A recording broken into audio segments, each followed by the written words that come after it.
I'm Clifford Petrey, originally from Kentucky. I moved to Texas in 1963, and I've been there since that date. I retired from the military in 1977 in Fort Hood, Texas. So you born in Kentucky? Yes, What town?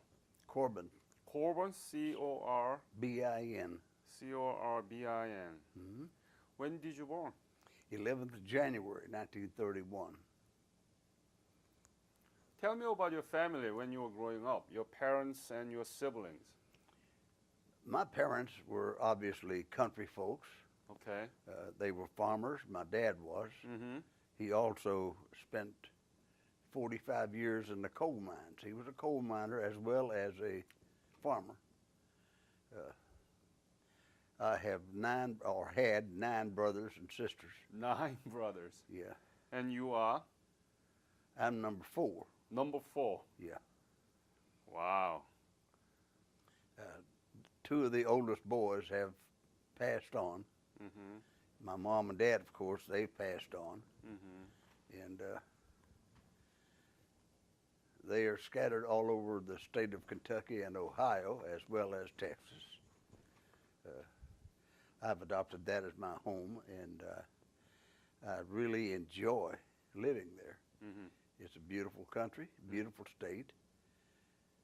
I know a lot of people there, and all my interests are there. Mm-hmm. Mm-hmm. So I stay there. Tell me about the school you went through. Was it in Kentucky? The primary and secondary schools were in Kentucky. Mm-hmm.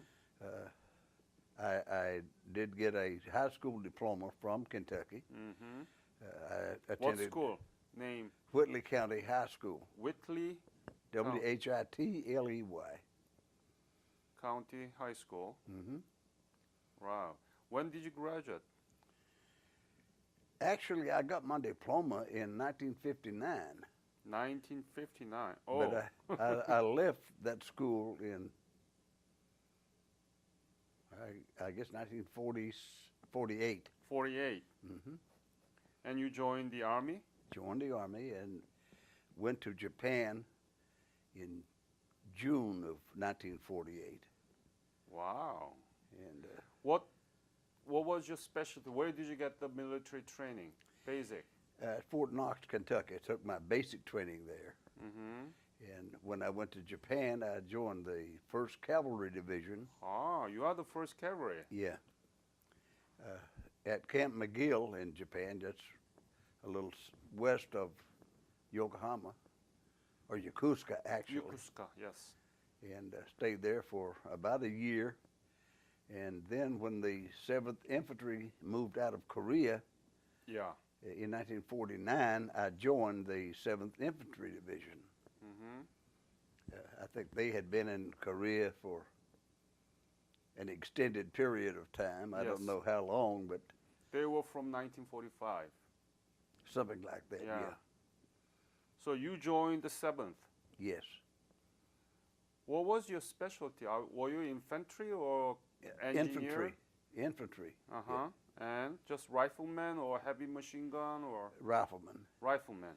Yeah, I was a squad leader and part-time platoon sergeant. I see. And that's about the extent of it at that time. Then. Tell me about the 1st Cavalry. This is very, kind of well-known unit, right? Yes. We had no mission as such in the 1st Cavalry Division. We were, I think, primarily a show-off division. We did a lot of parade practice and stuff like that. And I see. I've had 5 parades in downtown Tokyo in the 48 and early 49. Mm-hmm. And it was a good outfit. If you enjoy parades. Yeah. And we didn't have a lot of extra work as such. We did spend a lot of time on the parade field and a lot of guard duty and stuff like that. Mm-hmm. But after I joined the 7th, we had a lot of field training, Mm-hmm. a lot of maneuvers, a lot of live firing, squad practice, platoon practice, stuff like that.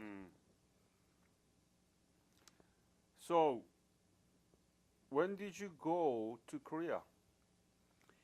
I made the Incheon landing, Oh, you did? yes, on the 17th of September, Yep, 1950. yep. The Marines went in on one beach, and the 7th Infantry went in on another beach. I don't remember if it's red or blue beach or what. Yeah. But we fought our way into Seoul, and I got wounded in Seoul, Oh. and I got a head wound. And, Head? Yes, head and ear, my left ear. Oh. And thought I was going to bleed to death, but fortunately they were able to pull me out, and I had a blood transfusion on the. We had a hospital ship that was docked outside of Seoul, of Incheon, and I had a blood transfusion there, and they shipped me back to Japan, and I had additional blood infused into me, and I stayed there for 35, 40 days, something like that, in that area. And at the end of that part, I boarded a Japanese luxury liner and went to Busan. That was in October. And then we made another landing at Hung Dam in that area. E1, I think, was the beach we went in on at that area. And then we fought our way over to the Chosin Reservoir. And that was in late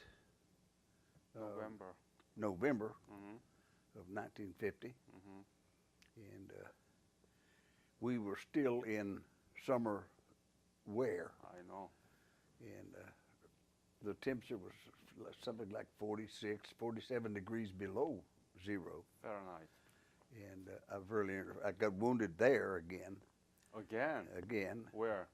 In my face. I had a hand grenade from the Chinese. And then someone placed me in an ammunition carrier, a tank of sorts. They had a cargo area in the back of the tank, and they put me in there, and I was passed out then. And I don't know how long I stayed there, but that's where the Chinese found me. Oh. And that's when they took me out of the tank, and of course I was almost frozen. I couldn't ambulate with any degree of satisfaction or efficiency.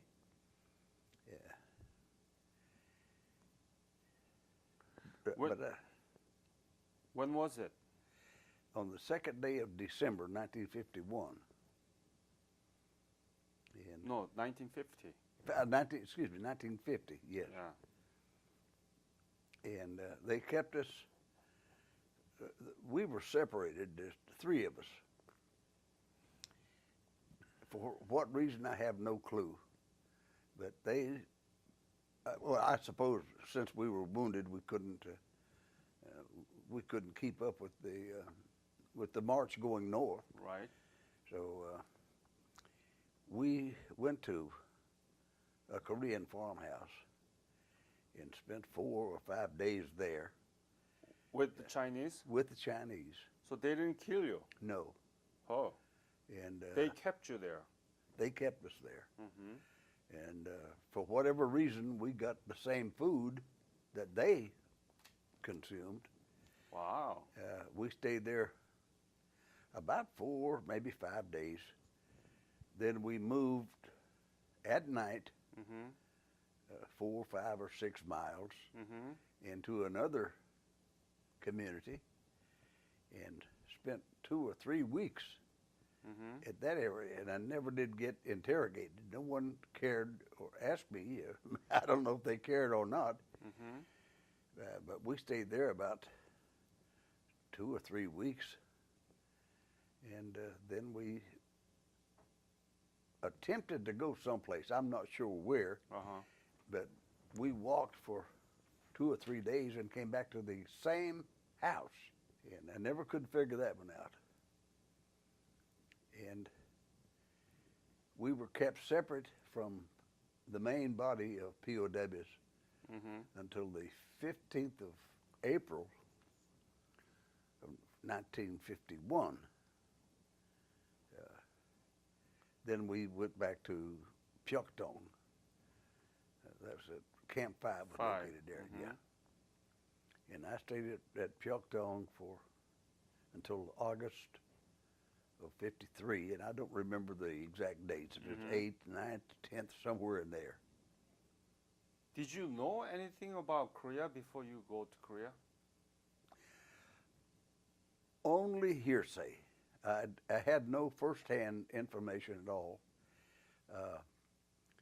But the people who came back from Korea in 1950 with the 7th Division, of course, they, soldiers talk a lot. And some grumble and complain about this and that and this and that. I really didn't know a lot about Korea or the Korean people, for that matter. And all I heard was complaining. About what? Nothing in particular. The duty, primarily.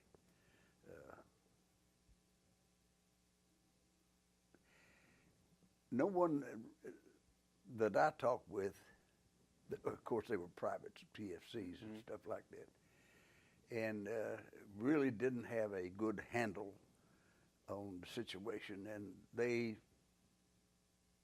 by nature, I guess, didn't have anything good to say about anything in Korea.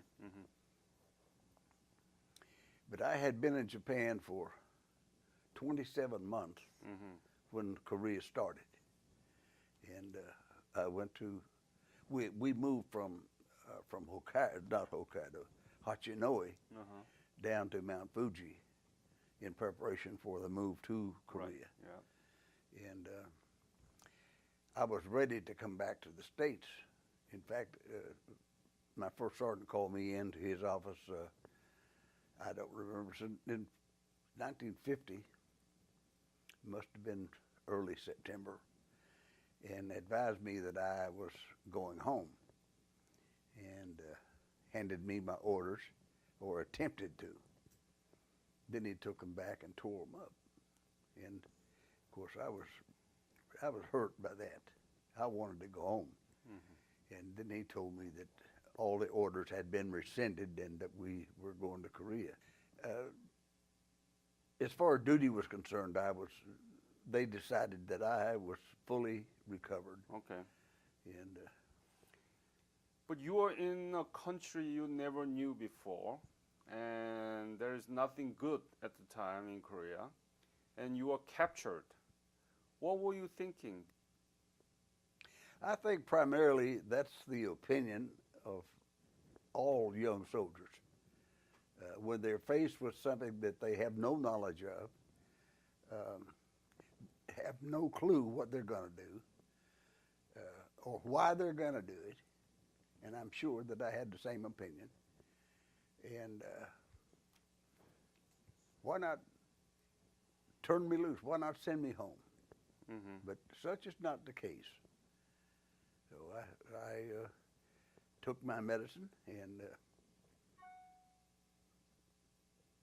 joined my unit and went with them north.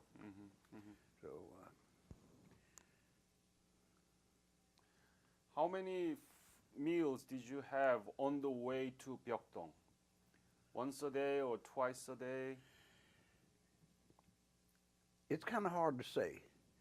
We ate the same thing the Chinese soldiers were eating. So you were actually lucky, right? I was. Yeah. There's no question about it. Uh-huh. We had ground up peanuts, Ah. and we would mix water with that concoction and drink it. And that is the only substance we had. Oh, you mean something that Chinese had in their Yes. They and had it those was little, grinded. little sock type things about so big. Yeah. That's a grinded core. Yeah. And we did not get rice or very little vegetables of any kind because it's the dead of winter and they didn't have fresh vegetables. So we were lucky to get anything for that matter. Exactly. And, What was your outfit? Was it summer outfit or you were ready for winter? summer, and we were dressed in fatigues, of course,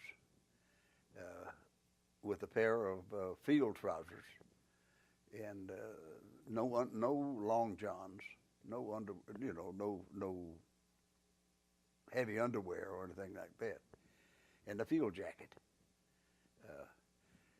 That does very little to hold out the bitter cold. I know. So yeah, we were nearly frozen. Everyone in the division. They had shipped stuff up there, but it didn't get to us. Mm-hmm. We were still with our field jackets and two pair of trousers. When you were in Changjin Chosun Reservoir, right? No. When I was on the reservoir at Pyotr, we did get padded uniforms, Chinese uniforms. Oh, when you were in Pyeongdong? Yeah. Oh, okay. They gave us a pair of padded pants and a padded jacket. Good. But no cap, no hat of any kind. How would you describe that coldness that you experienced there? How would you try every effort to find the right word for it? Miserable, at best. I mean, being a southern boy to begin with and not used to real cold weather, and then spent my time in Japan. Of course, it was cold in the wintertime in Japan, but not like in Siberia. And along the reservoir that area was in Siberia, as far as I'm concerned. It was just as cold there as in Siberia, I think. It was miserable. It was miserable at best. You never get used to that kind of life. I didn't. I never did adapt to that lifestyle. I just couldn't do it. It's just that simple. So when you arrived at Pyeongdong Camp 5, how was your wounds in your face? Did it heal? Pretty much, yeah. I got hit right on the bridge of my nose with a piece of shrapnel. Oh. And it was a concussion type grenade, but there were fragments from it. So I got knocked out with that stuff. Yeah. It had one small area on the bridge of my nose. Yeah. And that had pretty well healed by that time. It's amazing, isn't it? These It days, really is. people, if they have something like that scar, they will just hurry into the emergency and they got every kind of medicines, injections, but your face completely healed without any medicine. Really, right? yeah. Amazing, isn't it? It really is. I got my first wound. I thought was going to do me in. I got shot through the ear. I had a bullet to go through my ear. It shot the name out of my helmet, and I had shrapnel in here and up in here and all in this area. Right.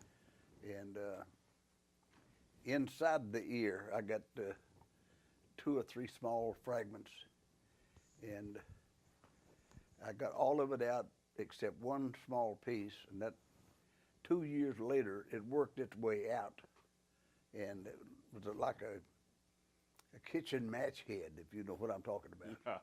It finally worked out, and that, as far as I know, that is the only thing that remained for any length of time. Now, I had 3 or 4 pieces of shrapnel in my head. They managed to cut those out, and survival, I guess, was the next thing. How was Pyotr? Miserable at best. Tell me the detail. You know, talk to young kids there and what you went through. Detail. Well, actually, we didn't have enough firewood to keep us warm. As you know, the Korean homes have a flue that goes under the Right. the floor, that keeps the house warm if you have enough wood to put in there and warm the place up. Well, in the winter of 1950, 51, they didn't stockpile the wood at each of those homes that were commandeered from the Korean people. Mm-hmm. They took what they needed with them when they left their homes.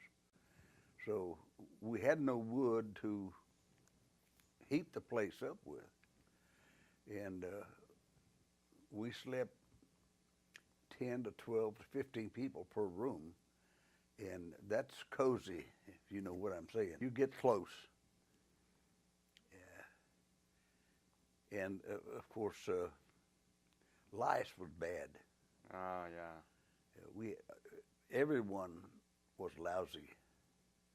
And we picked lice off each other as best we could, but you can't get rid of those things.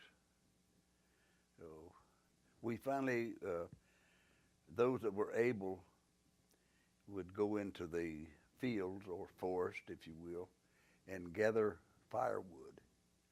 And we were able to gather enough wood to heat the floors in the homes, and I think that was the saving promise there. Things did get better after of course, the reservoir was frozen, and we had to walk across the ice into the hillside, and but after the Chinese were able to get boats in there, and that came later in early in the year, like March, April, May, somewhere like that. They were able to haul in boatloads of wood, and but we gathered most of our firewood from the forest and from the hills. I see. But food was a premium at that time. We were using millet, cracked corn, Mm-hmm. and I'm not sure if it was maize or a real fine grain. Do they actually give you grain so that you cooked it, or do they? Yes, You cooked it. yes. How? Did you have a tool? Appliances? Yes, we had large pots, large vats like this, about so thick, Uh-huh. and we would build a fire, of course, under those pots, and boil the water and add the grain or whatever we had. Mm-hmm. And of course, there's very little substance in cracked corn. Diarrhea was bad, and How many times a day? Twice? Constantly. No, I mean the food, Oh. meal. Were you able to Twice. eat twice a day? Yeah, yeah. Of course, it was limited.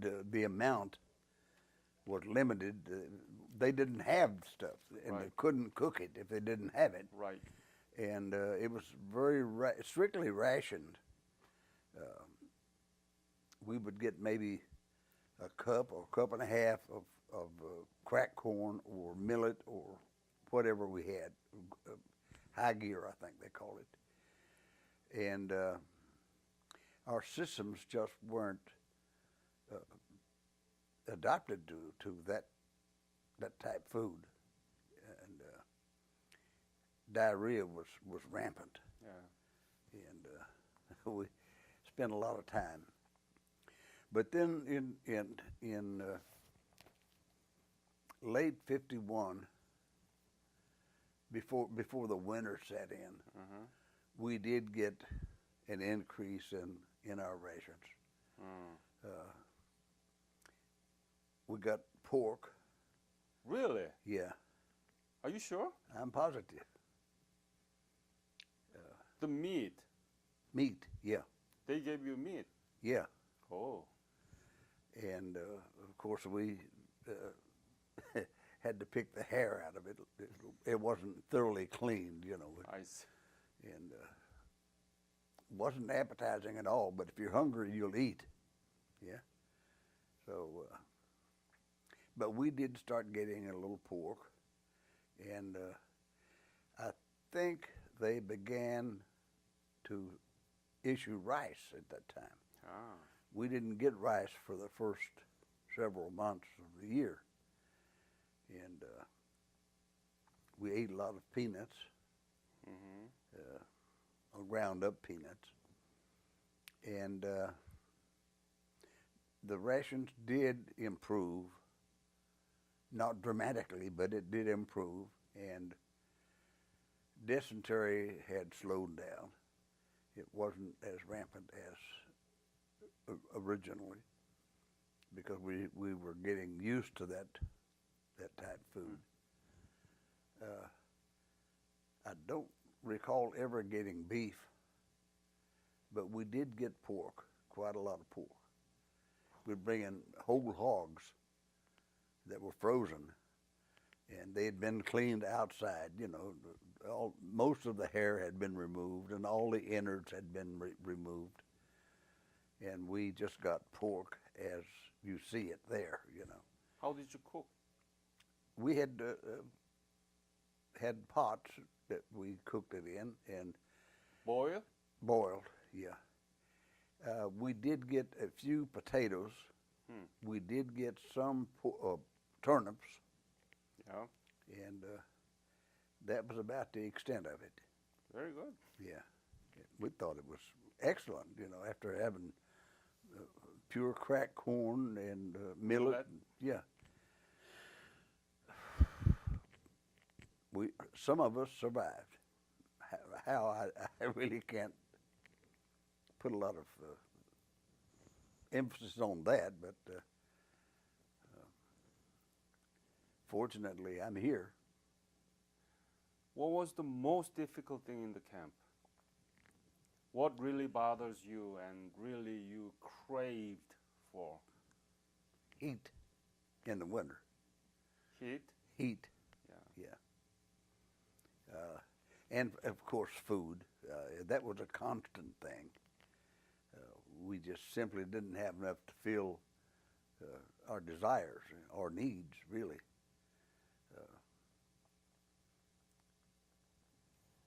And we hadn't no fishing gear. We couldn't catch fish. Had no hooks or lines or anything like that. But a little ingenuity on the part of some of our troops, they were able to make musical instruments. One guy made a guitar. It had no guitar strings, but we used wire, or he used wire from whatever. And it didn't sound like a guitar, but it was something to make a noise Oh. to make what they call music. And but things did improve. In late 51, early 52, we began to adapt, you might say, to the conditions and knew what we had to endure to survive. So we did the best we could do. What did make you get through it? What was it? Hope, God, whatever? My faith in God, I think. Were you Christian at the time? Not as such, no. I did attend church services regularly. When? Before I got into Okay. Korea. I did go to chapel back in Japan, Mm-hmm. and I did attend a lot of church when I was a child growing up.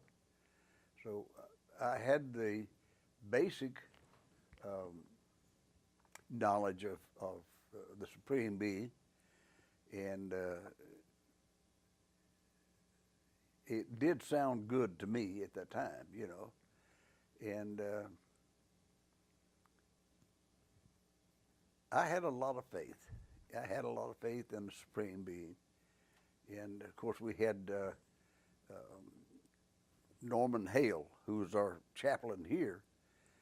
He was a spiritual leader. Richard Bassett was also one of the, and they were both young. They were as young as me, but they delivered a good service as well, I guess, as they knew how. And the good thing about it, they still embrace to this day what they taught back them days, you know, back in those days. And of course, I'm now an ordained deacon of a church, and I go regularly. Every time the doors open, I go. And my wife is also, and she's an inspiration to me. Mm-hmm. And I think she is a big influence. In fact, I know she was a big influence on me. I did get saved. I did get baptized. And as I said, I am an ordained deacon of a church, and I enjoy that. Did you pray at the time in the camp? Absolutely. What did you pray? Can you share? Yes, for the ability to withstand the rough winter, the rough life we were living at that time. We always prayed for more food. We always prayed for heat. We always prayed that the Lord would come to our rescue and provide us, or give us the ability to provide for ourselves substance. And I think that was a big thing. I really do believe that. And I try to live by that today. Were you able to write a letter back to your family in the camp? Yes. I think I had 4 or 5 letters that my mom did get from me. Did get from you? From me. Okay, so you were allowed to write. Yes. Did they give you the paper and pencil? Yes. We would get paper in large sheets like this.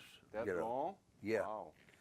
And we would bend it or fold it and dampen the seam, and would be able to tear it straight. Yeah. And make sheet size, you know. And I think, if memory serves me correctly, my mom kept the 3 or 4 letters that she got from me, and I read those many times after I came home. And yes,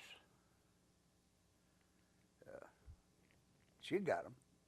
And I got 3 or 4 letters from home. My sister wrote to me every 3 or 4 days and mailed it into whatever address they gave us. And I don't know where. But we didn't get all the mail that was sent to us, so I know that for sure. Because my family members, a lot of them, wrote letters to me, but I didn't get that many. I got a few. Do you still keep that letter? They are at my mom and dad's house. When did your parents and your family know that you are in the camp? Well, as you may know, we were carried as MIA for a long time. They had no confirmation of my status until about August or September of '51, and there was an exchange of information between the Chinese and our government that they did have a large number of POWs. And I don't know exactly when this information was passed or when either side honored what the other side said as far as the status of the troops. I don't know.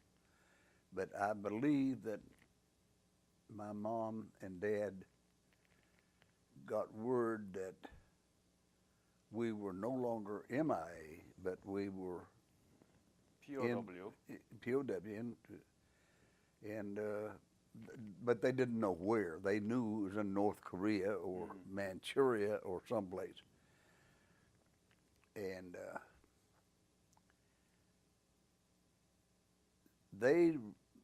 Mom didn't really believe that information until she got a letter from me, which was in late 1951. I don't recall now the exact date that she got it, but it was confirmed. She knew for a fact that I was not dead. What did your parents say to you when you returned home? Thank God.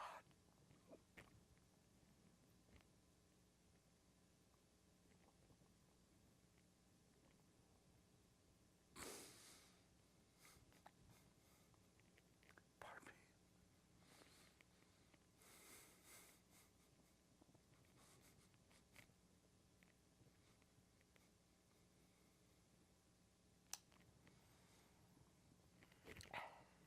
It's very hard. Looking back all those years, how do you put all those things, ordeal, suffering, unbelievable coldness, everything into a perspective? How do you do that? I try my best not to think about it. Not to think about it? But not to think about it. But there are times when I used to do a lot of hunting. Hunting? And I would go out into the field and freeze my backside off. And during some of those times, I would think, man, I've endured this stuff in Korea in 1951, 1950, 1951, 2, and 3. And it got to a point where I quit hunting because I didn't want to be reminded of, and it did remind me. When you get out there and you're freezing, it's raining, and you're cold and miserable and hungry, and it's my own fault because I didn't dress properly and didn't take something to eat with me. But I told myself, I don't need this. I simply do not need this. And I quit hunting. I don't hunt anymore. But today I eat when I'm hungry, and I get warm when I'm cold, and I get cold when I'm hot. I get cooled off. So I'm living now like I want to. I go where I want, when I want, do what I want to do, and money is not a problem.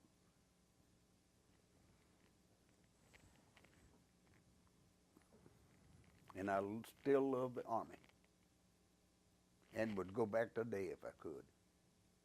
And I'm 83 years old, and I would still go back, but I know I can't. I've had 100% disability for 25 years. I would give that up if I could go back in the military. This ordeal, your experience in the camp, It makes me, yes, it does make me a better How? Puts me closer to God. I don't know how I could get much closer than I am now. I'm an early riser. I get up sometimes 3 o'clock in the morning. And I retire to my back patio, turn the lights out, drink my coffee, I have a cup of coffee with me, and I talk to the Lord every day.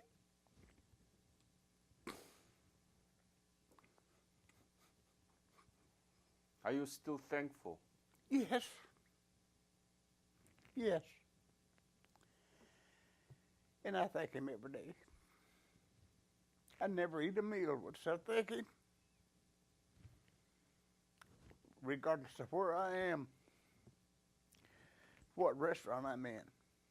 The wife and I always say a table grace. And people have commented on that. What is your message to the people who are in trouble, like you? Somebody who are really sick, somebody who really in need of help, somebody going through unbelievable sufferings and ordeals and difficulties. What is your message to them? Lay your burdens at the feet of Jesus. Pray. It's good therapy. People say, I don't know how to pray. You don't have to know how to pray. Talk to the Lord in that language you understand. Right. And I say, lay it on him. Lay your feet lay your burdens at the feet of Jesus. Pray hard. Never forget. That's good therapy for me.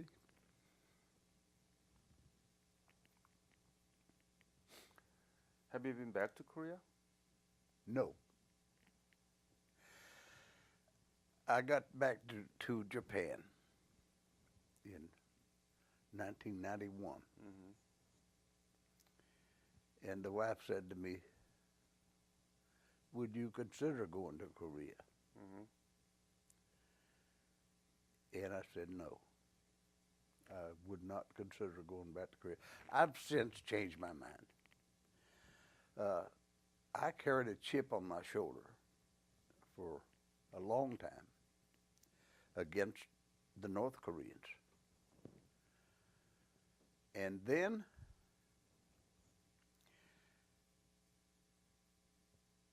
and you pardon me for saying this, but I had in my mind a thought that Korea was and is Korea. The same breed of people who have gone through so much turmoil with the Japanese that they became hardened and brutal like the Japanese were.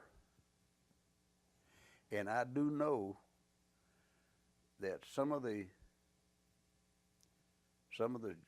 North Korean soldiers were brutal. They did many atrocities that I know about. And I will never forgive those guys for that. I've been in therapy for 16 years. PTSD? Therapy. Yeah, PTSD therapy? Yeah, Okay. yes. And I finally found it in my heart that all people are not the same. Mm-hmm. They're not all brutal. They're not all sadistic. And it did take me a long time because I had it bad. I mean, I really had a chip on my shoulder. And I could think of nothing good to say about Korea, north or south. But I started reading different articles that I seen published of the progress that the South is making. And I read also and listen to the news media that of how backward the North still is. And I kind of believe that. I don't know how, or it's tough for me to understand how an individual like that bunch in the North could be as unconcerned about their nation, about the people of their nation. They're starving to death. Right. How a president or whomsoever could disregard the condition of their country and spend all their money on war material rather than feed the population. And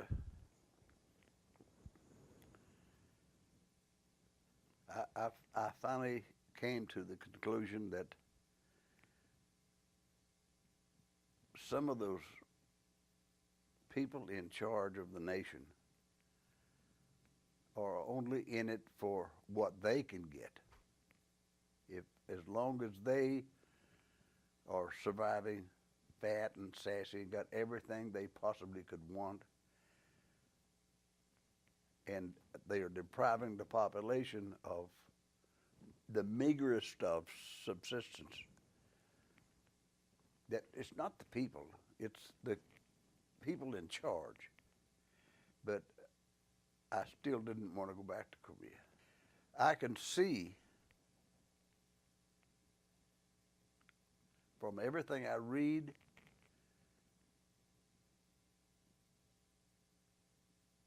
the South are doing the things that everything they can do for their people. I can see that.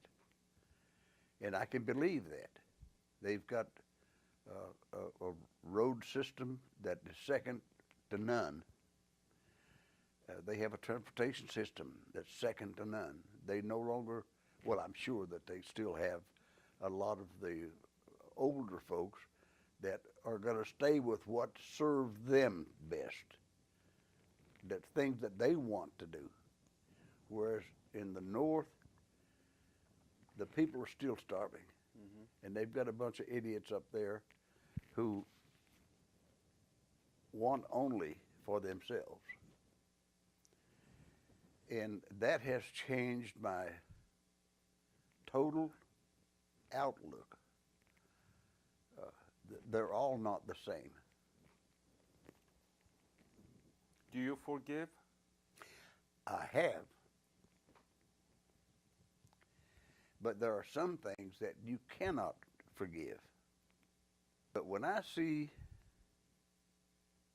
soldiers with his penis cut off and stuck in his mouth and his lips sewn together with camel wire, you don't forget that. You can't forgive that. That's brutal. That's sadistic.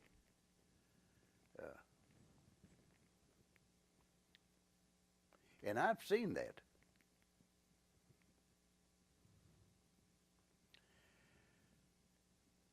But in in one side of my mouth, I can say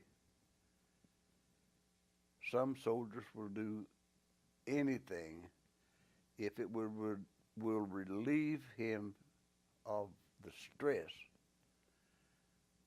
that he is enduring at that time. Now, I know that our soldiers did some brutal things. I know that. I didn't see it, but I know in my heart that they did. But yes, I have forgiven a lot of things. But forget, no. I will never forget.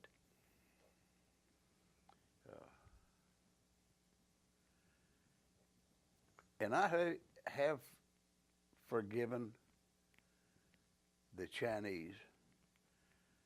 They did some things that I'm not pleased with at all. And I suffered from them. And by their hand, I suffered. And I don't think what they did was called for. I know it wasn't called for. But I survived, and I prayed a lot then.